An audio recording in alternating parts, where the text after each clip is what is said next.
Bilmem. Sizlerle bir tane bu Skibidi eventini diyelim sizlere. Skibidi eventi böyleydi arkadaşlar. Nobil'in üstünde Skibidi vardı. Oyunda bu arada kasayı bilmiyorum. Onun yerine 3 tane Rock blokum kalmış. Yani arkadaşlar artık bu videoları hepsini bırakacağım. Ne oyununa girelim arkadaşlar. Ne video çekeceğim. Çünkü dostlar videoların hepsi silindi. Her şey gitti yani. Ne kadar video çekmişim arkadaşlar hepsi gitti. Hepsi gitti yani. Ona bana gelmezse bu arkadaşlar videoma her şeyi sileceğim. Yani artık video çekmemin bir şey yok yani. Bütün videolarım silindi. 99 gecedir, Stay onları Grova Garden'dır yani hepsi gitti. Bak ya bakalım hiçbir şey tutmuyor. Eventten zaten 3 tane Lucky Block'um kalmış. Onları açacağım ve satacağım. Bir 6-7 gelirse bayağı güzel olur, tutu olur. Ama tabii ki de gelmeyecek biliyorum. Hadi kötüleri ver bana. Evet. Dediğim gibi arkadaşlar her şeyim gitti. Bir tane sizden haber ve bir spin döndürelim. Spin de döndüremiyorum. Oyun bug'lı. Adı bug'lı. Spin'e de girmiyor zaten.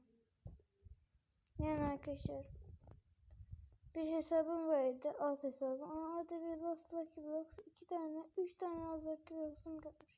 Onları da hemen atalım. Yani bir alt hesabım vardı. Çikolateradır, bunlardır, onlardır, Brix'tir, Grapus'tur. Hepsini orada saklıyordum. O da silinmiş. O adam tarafından silindi zaten her şeyim. Çok kızgınım arkadaşlar. Yani bu video 10 abone gelmezse yani artık YouTube'u da bırakacağım. Her şeyi bırakalım. Arada bir şekil falan paylaşırım. Yani belki açmayacağım. Bu açmak istemedim bunu. Bunların hepsini atarım. Videodan sonra onu atacağım. Ne gerektiğinden zaten gösteririm size. Fotoğrafına. Tipi takos geldi arkadaşlar. Ben kasıyor diye görünmüyorsunuz. Hemen bir bunu tutalım. Yes. Yes tipi takos. Ama da tipi takos değil de satalım. Neyse arkadaşlar video bu kadarıydı. Nubin'le hemen yanında videomu bitirmek istiyorum. Hemen Nubin'le yanından paramı kasayım bir. Videomu bitirdim arkadaşlar. Oyun bir kasmazsa ya bitireceğim. Video bu kadardı. Dediğim gibi 10 abone gelmezse yani YouTube'u bırakacağım. Her şeyi bırakacağım. Çünkü bütün videolar silindi. Alt hesabım da silindi. Yani bir tek şekiller kaldı arkadaşlar. Şimdi bu bir tek video olacak zaten.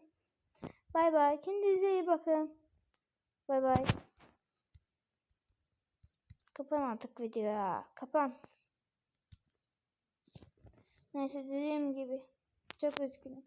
Bomba basayım ya. Ne yapayım artık. Bay bay.